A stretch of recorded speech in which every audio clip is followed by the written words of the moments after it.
Janata Dal United कम से कम दो फाड़ में चल रही है। एक गुट जो कि भारतीय जनता पार्टी का समर्थन करता है, दूसरा गुट भी संभवतः भारतीय जनता पार्टी का समर्थन करता है, पर भाजपा को सबसे ज़्यादा नुकसान पहुंचाने का कार्य भी वही दूसरा गुट कर रहा है।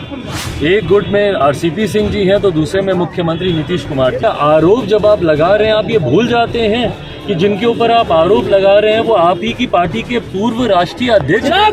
शिक्षा का स्तर पूरे देश में अगर किसी राज्य में सबसे निम्न स्तर पर है तो वो दुख की बात है बिहार राज्य। मैं मुख्यमंत्री नीतीश कुमार जी से आग्रह करूंगा और महामहिम राज्यपाल जी के भी संज्ञान में जितनी एग्जाम की डेट्स हैं, परीक्षाएं समय पर हों, उनके रिजल्ट समय पर आए, इस पर विशेष तौर पर राज्य सरकार को ध्यान। इस सब्सक्राइब में आपके साथ में मैं हूं अनामिका।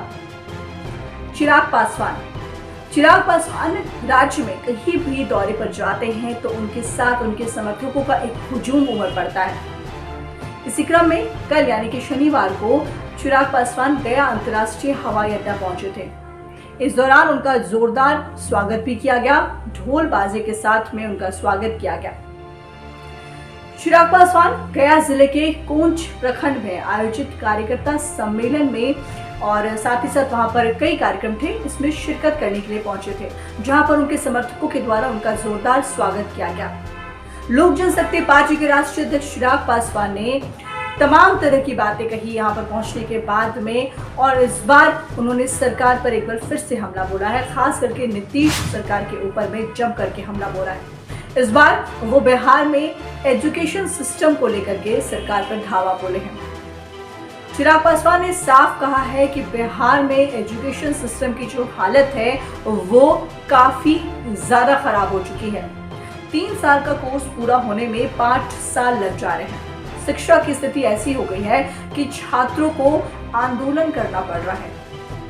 ये बिहार के लिए बेहद ही दुर्भाग्य की बात है। और ये भी उन्होंने कहा कि छात्रों को परीक्षा की तारीख तक मालूम नहीं होती है। और इसके अलावा छपरा जिले में शराब से हुई मौत को लेकर के भी चिराग पासवान ने सरकार पर हमला बोला है। हमारा एसेट है, कल को वो हमारी लायबिलिटी बन जाएगा अगर युवाओं को सही मार्गदर्शन नहीं मिला, अगर उनको चैनलाइज नहीं किया गया, अगर उनको सही रास्ते पर नहीं जाता। युवा अगर इसी तरीके से देश भर में पलायन का शिकार होते हैं तो कौन देखेगा उनके बूढ़े माँ बाप को। ऐसा राज्य है जहाँ पे पेपर लीक हो जाता है, उसके बाद आगे दोषियों को सजा नहीं मिलती और आगे इस घटना की पुनरावृत्ति का इंतजार करें। शिक्षा का स्तर पूरे देश में अगर किसी राज्य में सबसे निम्न स्तर पर है तो वो दुख की बात है बिहार राज्य।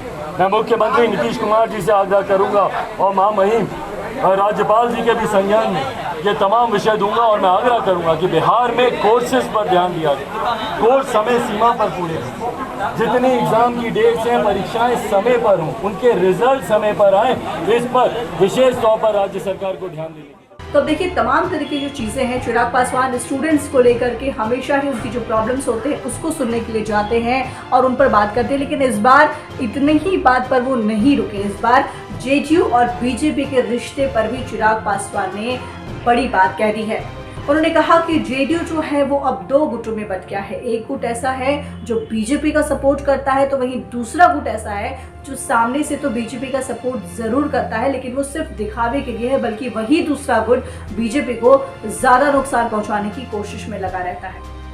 तो ये बातें, तमाम तरह की बातें जो है वो चिराग पासवान कह रहे हैं। और क्या कुछ कह रहे हैं चिराग पासवान, आपको छोड़े जाती हूँ उनकी बातों के साथ। कई जगहों पे कार्यक्रम है जी, यहाँ पर छात्रों से भी मुलाकात है, छात्रों की भी कई तरीके की समस्या, जिस तरीके से बिहार में 3-3 साल का कोर्स 5-5, 6-6 साल तक चलता है, आपकी एग्ज़ाम की डेट सामने नहीं आती है। अब अभ्यर्थियों को जिस तरीके से पूरे प्रदेश में शिक्षा को लेकर जिस तरीके से संघर्ष करना पड़ रहा है, कई ऐसे विषय हैं जिसको लेकर आज दिन भर गया का कार्यक्रम है, विभिन्न जगहों पर जाने का है। हमारे नेता आदरणीय रामविलास पासवान जी के विचारों को घर घर लेकर जाना है, इसके लक्ष्य के साथ लोक जनशक्ति पार्टी रामविलास आज की तारीख में कार्य कर रही है। उसी उद्देश्य से बिहार के हर एक जिले में कार्यक्रम हम लोग का चल रहा है और आज गया में इसी उद्देश्य से करेंगे। सर, लालू के स्टाइल में आरसीपी सिंह ने 40 बीघा जमीन खरीदा है और जदयू ने इसकी, नहीं, अब हमको नहीं पता किसके स्टाइल में क्या किया है,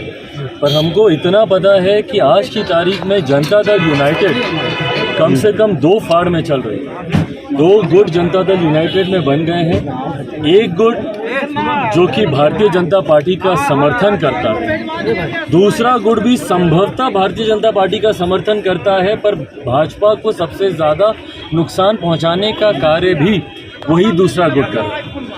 एक गुट में आरसीपी सिंह जी हैं तो दूसरे में मुख्यमंत्री नीतीश कुमार जी। और मुख्यमंत्री नीतीश कुमार जी और उनकी पार्टी जब ये आरोप लगाती है भ्रष्टाचार के, मेरी समझ के परे है कि भैया आरोप लगाने मात्र से क्या होने वाला है।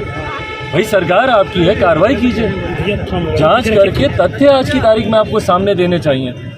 आप सिर्फ बात कर रहे हैं आरोप लगाने की, तो भाई ये आरोप जब आप लगा रहे हैं आप ये भूल जाते हैं कि जिनके ऊपर आप आरोप लगा रहे हैं वो आप ही की पार्टी के पूर्व राष्ट्रीय अध्यक्ष पार्टी के पूर्व राष्ट्रीय अध्यक्ष रह चुके हैं। जब ये केंद्र में आपकी पार्टी का प्रतिनिधित्व कर रहे थे आरसीपी जी, उस वक्त ये भ्रष्ट नहीं थे। जब ये आपकी पार्टी के राष्ट्रीय अध्यक्ष थे उस वक्त ये भ्रष्ट नहीं थे। जब ये आपकी पार्टी के वरिष्ठ नेता थे तब ये भ्रष्ट नहीं थे। जब इनको आपने जिम्मेदारी दी थी जनता दल यूनाइटेड के संगठन को बनाने की, तब ये भ्रष्ट नहीं थे। जब ये